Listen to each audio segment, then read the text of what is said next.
el año 1930 ingresé en la CNT, en el sindicato metalúrgico de esta organización, puesto que yo era fundidor, y en el taller en que trabajaba, a todos los que allí estábamos nos pedían que debíamos de pertenecer a una de las dos centrales sindicales que entonces existían, la UGT y la CNT. Yo me incliné por la CNT porque en mi familia ya había personas que pertenecían a esta organización, concretamente mi hermano Rafael y mi primo Pedro Granillo. Entonces, al delegado de la CNT en aquella fábrica, le pedí un ingreso y desde aquel momento comencé a militar en esta organización. Tenía yo entonces 21 años. Pero al ingresar en la CNT, pronto, tomando contacto y haciendo amistad con la gente joven de mi edad, pues conocí a otros muchachos y chicas de las juventudes libertarias. Consecuencia de aquello fue que casi simultáneamente a mi ingreso en la CNT, pues también empecé a militar en la Juventud Libertaria. En el año 1934, a raíz del movimiento revolucionario de octubre declarado por el Partido Socialista y Unión General de Trabajadores, al cual en algunas regiones de España, y concretamente en Asturias, también se sumó la CNT, en Madrid se declaró una huelga general por la Unión General de Trabajadores y que la CNT secundó unánimemente. Consecuentemente, con aquella huelga, fueron clausurados todos los sindicatos de la CNT. Y como consecuencia de ello también, tuvimos que empezar a actuar en la clandestinidad. Dentro de aquella vida clandestina, y por las actuaciones que yo llevaba adelante, fui nombrado secretario de la Federación Local de la CNT y de la Federación Local de Grupos Anarquistas de Madrid, es decir, de la FAI, manteniendo en plena clandestinidad a estas organizaciones sin perder en ningún momento el control de sus efectivos en los lugares de trabajo y en las barriadas de la capital de España. Antes de aquellas fechas, había sido secretario de la Federación Local de Juventudes Libertarias y secretario general del Sindicato Metalúrgico de la Confederación Nacional del Trabajo. Posteriormente, fui secretario del Comité Regional de Juventudes Libertarias y miembro del Comité Nacional de la CNT tras el Congreso de Zaragoza, al que asistí representando a los metalúrgicos madrileños.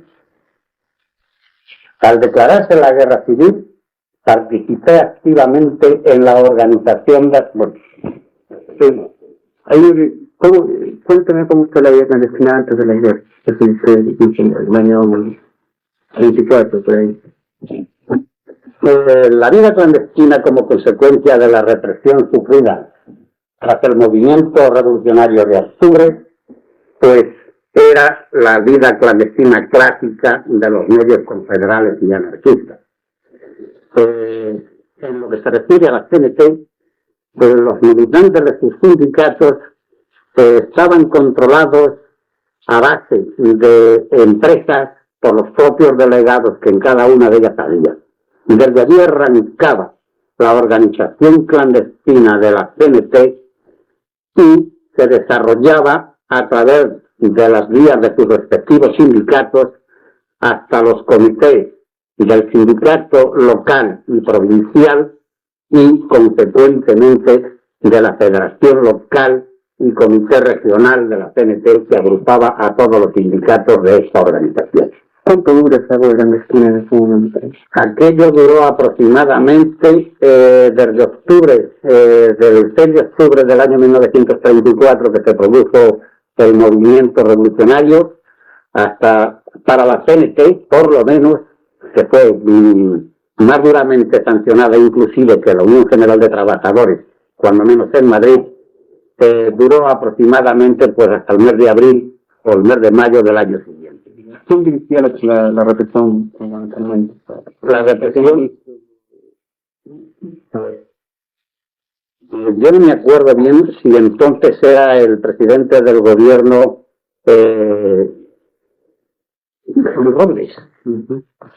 No me acuerdo bien si era este hombre el jefe del gobierno, pero de todas las maneras el gobierno en sí, todo el gobierno estaba más o menos integrado por las fuerzas que representaba aquel hombre, ya que los socialistas y los republicanos habían sido barridos en las urnas en las elecciones que se habían celebrado pocos meses antes. Y la consecuencia de ello es que el Partido Socialista y la Unión General de Trabajadores, estando al margen ya del gobierno, aunque tenían, como es lógico, sus diputados a Cortes, pues declararon el movimiento de octubre, el movimiento revolucionario. Largo Caballero, que era el que acaudillaba al Partido Socialista, inclusive a la Unión General de Trabajadores, recibió por parte de los comunistas el calificativo de Lenin español.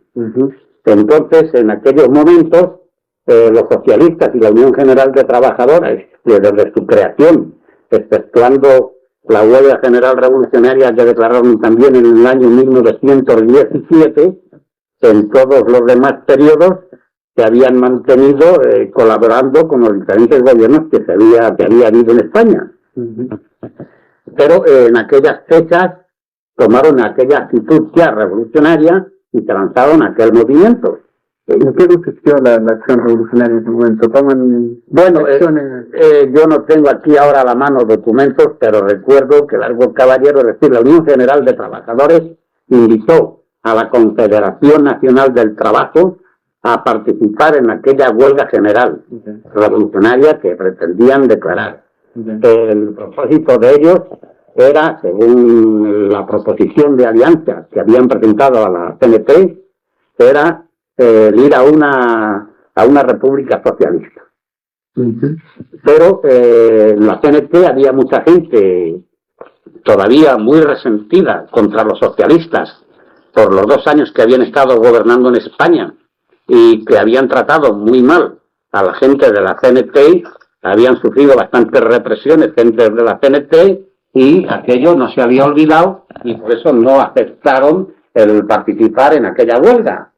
Se daba el caso paradójico de que mientras la UGT y el Partido Socialista estaba haciendo estas proposiciones de unidad revolucionaria a la CNT para declarar aquella huelga general, en Cataluña, concretamente, que es donde la CNT siempre tuvo más fuerza que ninguna otra región de España, el gobierno de la Generalidad, presidido por Luis Companys, pues en aquellos momentos del mes de octubre y antes del mes de octubre del año 34, cuando los socialistas estaban montando toda la huelga general que propusieron a la CNT participar en ella, el gobierno de la Generalidad había clausurado todos los sindicatos de la CNT y había metido en la cárcel a los militantes más significados de esta organización.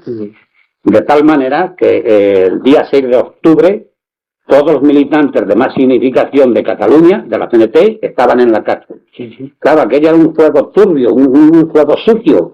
Nosotros no podíamos comprender que el Partido Socialista y la Unión General de Trabajadores se propusieran jugar limpio, sabiendo que don Luis Companys, es decir, la Esquerra Catalana, y los partidos de izquierda de Cataluña que estaban gobernando la Generalidad de Cataluña, que estaban aliados con el Partido Socialista, y aquellos partidos que eran los que gobernaban en Cataluña tenían en las cárceles a los militantes de más solvencia de la CNT. Entonces aquello nos hacía a nosotros no ver claras las intenciones del Partido Socialista al proponernos aquella alianza revolucionaria. Y por estas razones, pues fue rechazado aquel pacto en toda España, porque aquellas proposiciones, el Comité Nacional de la CNT, cuando las recibió del Partido Socialista y de la Unión General de Trabajadores, no se las metió en el bolsillo ni las rompió, las cursó a toda su organización de toda España. Y yo recuerdo perfectamente que en Madrid se discutió ampliamente aquel tema. Aquellas proposiciones de alianza revolucionaria que hacía la Unión General del Trabajador y el Partido Socialista, otros muchos compañeros no tenían confianza en la lealtad de aquellas proposiciones y las rechazaron. Y fue junto con ellos a la huelga general del mes de octubre que se declaró en toda España. Y realmente se puede afirmar sin ninguna duda de que fue en aquella región donde únicamente se hizo una verdadera lucha, una verdadera acción revolucionaria por el pacto aquel que se había firmado entre la CNT y la UGT. De tal manera que en aquella región fue donde hubo 6 días de verdadera lucha revolucionaria. Allí tuvieron que mandar los ejércitos para aplastar aquello, porque se habían hecho dueños absolutos de la región. En el resto de España, pues no ocurrió así. En Madrid, por ejemplo, yo recuerdo que todo se limitó a una huelga general, y yo, en aquellas fechas, claro, era joven, y los jóvenes teníamos constituido nuestro grupo de acción y de defensa, pues estuvimos en conversaciones con las juventudes socialistas y actuando, y de acuerdo con ellos nos lanzamos al acto, pero eso efectivamente es la verdad. En aquellas fechas las juventudes socialistas, quitando muy contados lugares de Madrid, donde armaron alguna algarada, en ningún otro sitio aparecieron como fuerza auténticamente revolucionaria, dispuesta a luchar y a enfrentarse con las fuerzas públicas que se habían lanzado a la calle. De tal manera que en muchos sitios nosotros aprovechamos las circunstancias para hacernos con las armas que las juventudes socialistas llevaban. ¿Por qué no me cuenta un poco más esos días que ustedes fueron a la calle? ¿Qué hicieron concretamente? Bueno, pues esos días en la calle ocurrió una cosa muy sencilla. Yo recuerdo que nosotros teníamos, como es lógico, una organización que se llamaba los Grupos de Defensa Confederal. Esto ha sido históricamente una organización de defensa y de combate de la CNT. Aquellos grupos de defensa estaban constituidos por afinidad de personas. Es decir, en un mismo grupo coincidimos personas que a lo mejor éramos de diferentes sindicatos, pero que teníamos una afinidad entre sí. Aquellos grupos de defensa estaban organizados por barriadas. En cada barriada había X grupos, según los militantes estuvieran dispuestos a actuar en ellos, y contaban con un delegado de barriada. Todos estos delegados, a su vez, formaban en una federación local. En Madrid, el Comité de Defensa estaba constituido por representantes de la CNT, de las Juventudes Libertarias y de la PAI. La Secretaría del Comité de Defensa la ostentaban siempre el representante de la CNT. Entonces, este Comité de Defensa, en tiempos normales, era el que mantenía, pudiéramos decir, lo que los comunistas han calificado como la gimnasia revolucionaria. Los grupos de defensa eran los que actuaban en los conflictos huelguísticos, fueran del sindicato que fueran. Si las huelgas adquirían carácter de violencia y era necesario cometer actuaciones contra las patronales, pues dentro del sindicato correspondiente, metalúrgicos, de la construcción, o de arte gráficas, del que fuera, al servicio de ese sindicato estaban los grupos de defensa, fueran o no de ese gremio, de ese oficio. Entonces, en tiempos de paz, la actuación de estos grupos consistía en eso. Como en los medios confederales y libertarios, por aquellas fechas, se mantenía el criterio de que la revolución social era inevitable y que estaba a la vuelta de la esquina, pues se vivía con verdadera efervescencia revolucionaria. Y aquellos grupos estaban convencidos de que serían a no tardar mucho el brazo armado de la revolución que acaudillaría la CNT. Entonces, esta era normalmente la actuación de aquellos grupos. Al producirse el movimiento de octubre, declarado por los socialistas y por la Unión General de Trabajadores, y que la CNT de Madrid, aunque lo discutió, no aceptó ir a ello, sin embargo, sí que secundó la huelga general. Y la Federación Local de Madrid de la CNT dio a todos sus militantes la consigna de que secundaran la huelga general, pero en actitud pacífica. Que no hicieran actos revolucionarios y que si los socialistas eran capaces de llevar adelante esa revolución que habían anunciado, pues cuando viéramos sus intenciones y sus verdaderas disposiciones de lucha, nos sumáramos o no nos sumáramos a ellos. Esta era la situación de Madrid. Consecuente con ello, todos los grupos de defensa, el día 6 de octubre estábamos en la calle.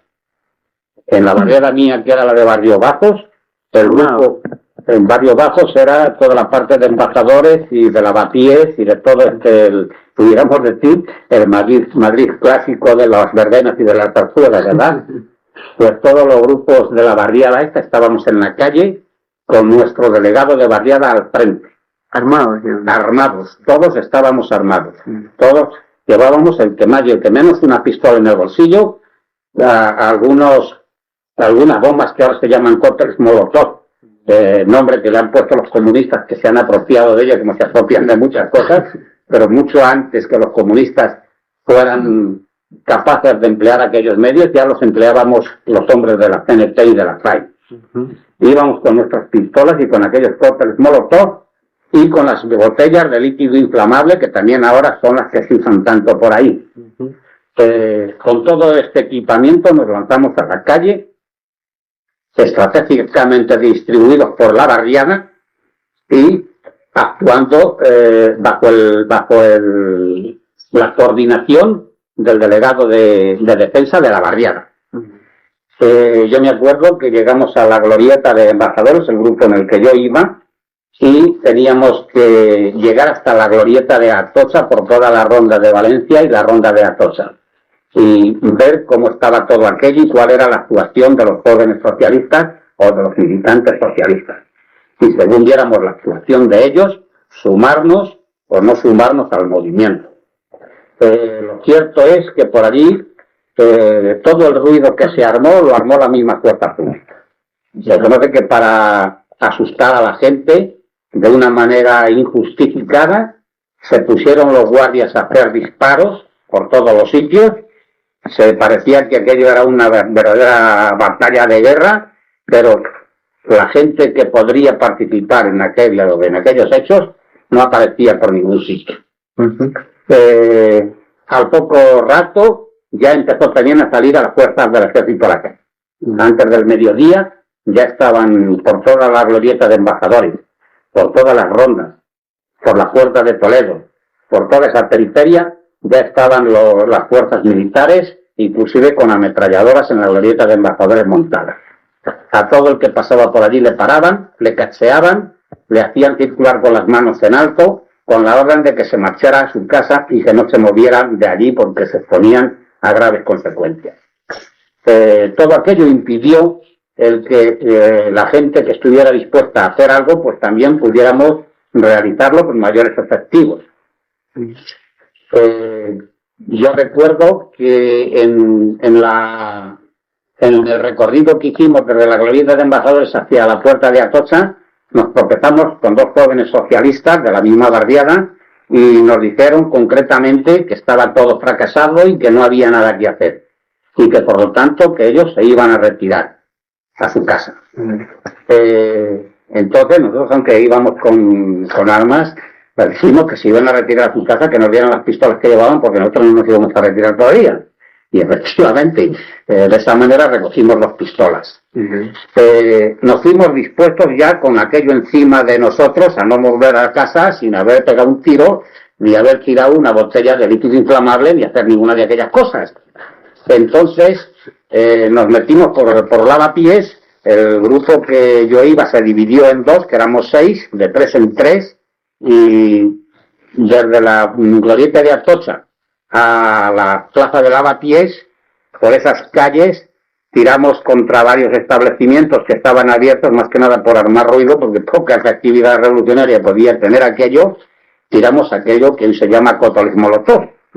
Ya empezó la fuerza pública a acudir por aquellos lugares, nosotros corriendo de un lado para otro, y por último, yo recuerdo que otro compañero que venía conmigo y yo, nos metimos en la calle del Mesón de Paredes, en una cerrajería, en la cual había estado yo como fundidor haciendo aquellas bombas de mano, aquellos cócteles Molotov.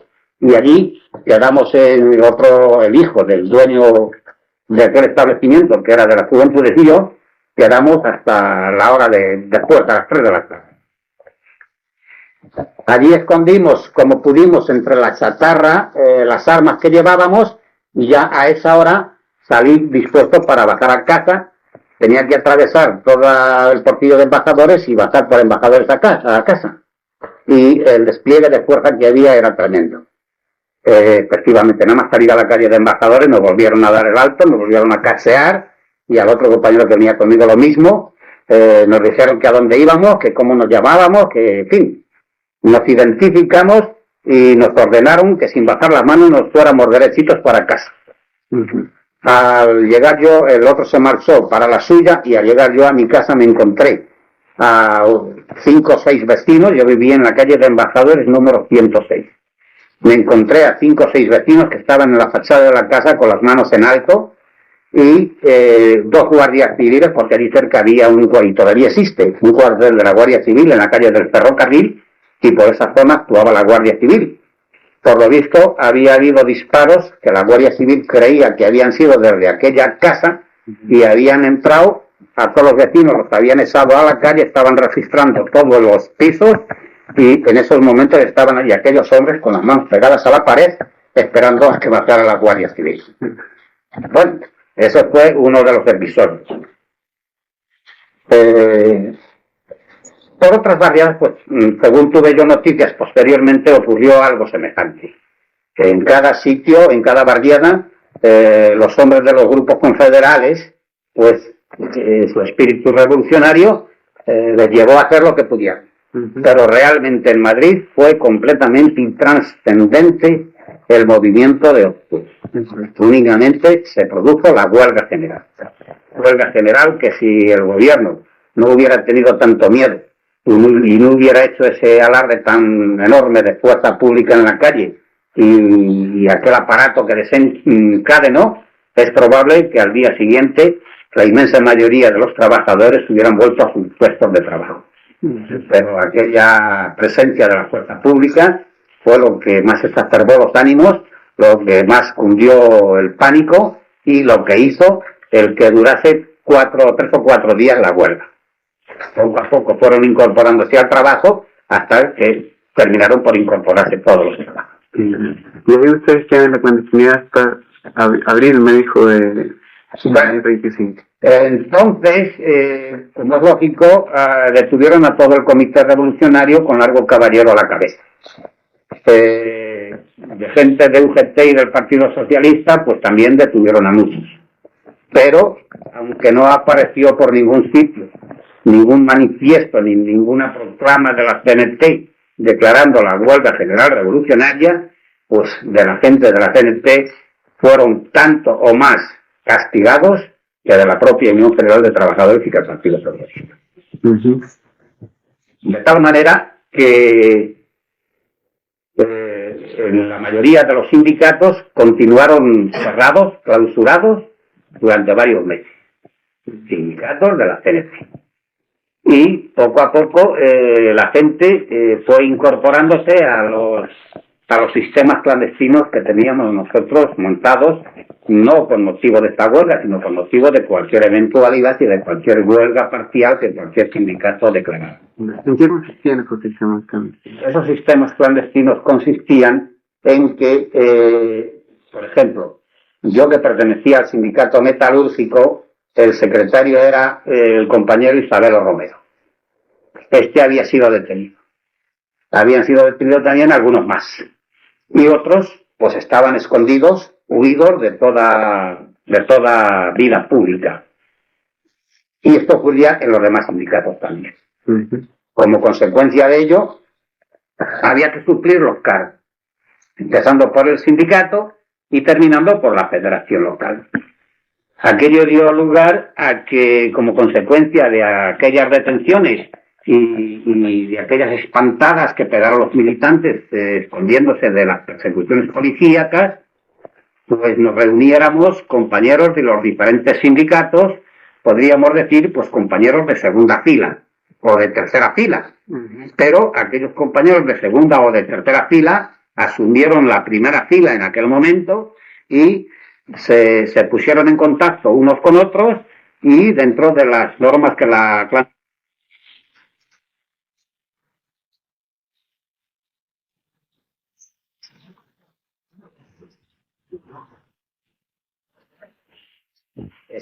estas conexiones se hicieron las cotizaciones normales en las empresas por los delegados de fábrica y de empresa, cada sindicato, y dentro de lo que la clandestinidad significaba, pues vivían más o menos la organización. Ahora pasemos un poco más adelante en el tiempo. ¿Recuerda usted el día del lanzamiento de Franco y cuénteme un poco cómo fue eso? Bueno, el día 17 de julio del año 1936, yo era miembro del Comité Nacional de la CNT. Se había celebrado en el mes de mayo de ese mismo año el Congreso de la CNT de Zaragoza.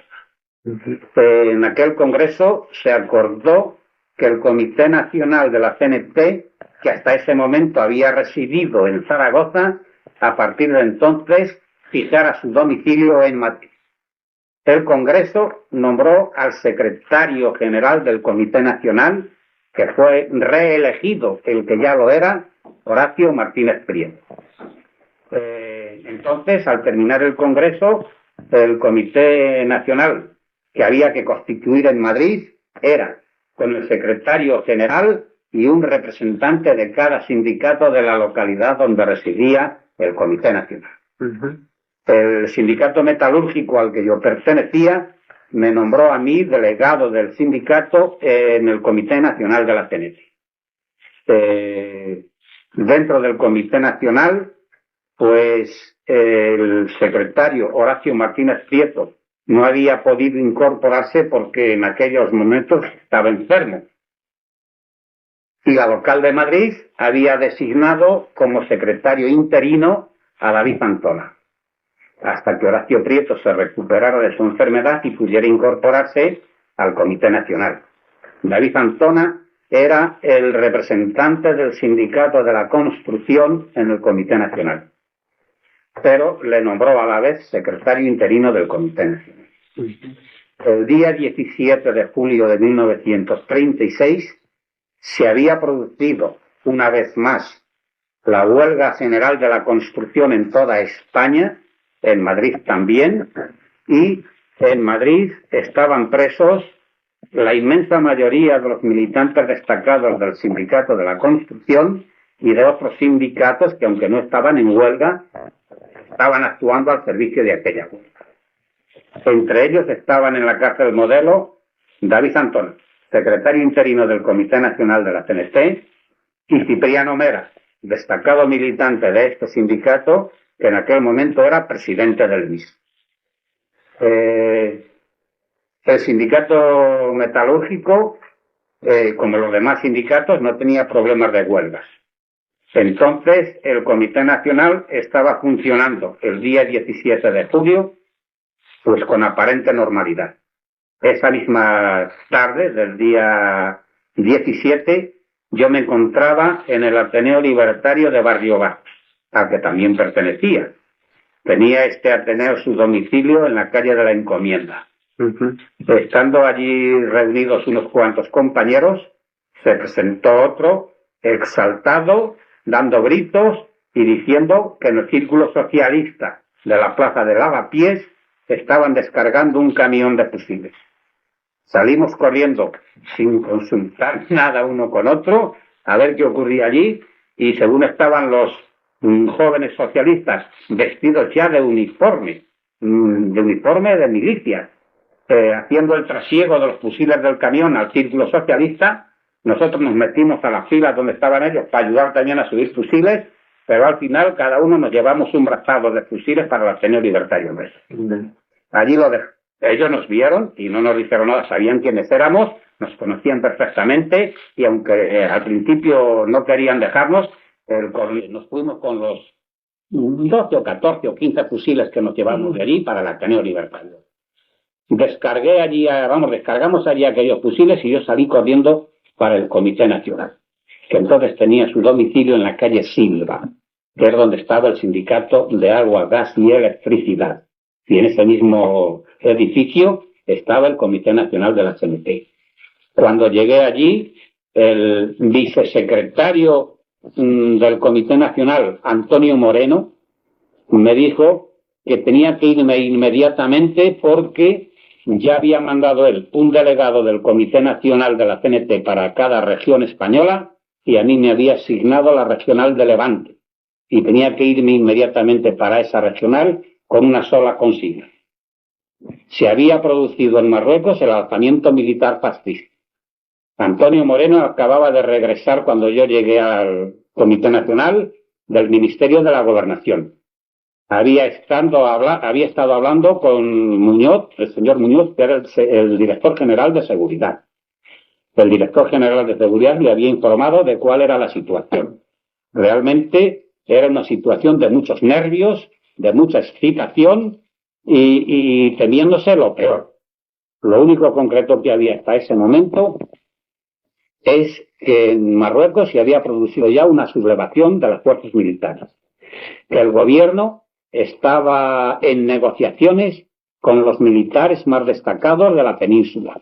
Se estaba en negociaciones a base de conferencias telefónicas pidiendo a todos los capitanes generales de las diferentes regiones su accesión a la República, su lealtad y su promesa de que iban a seguir fieles a esta lealtad que ellos habían jurado al proclamarse la República.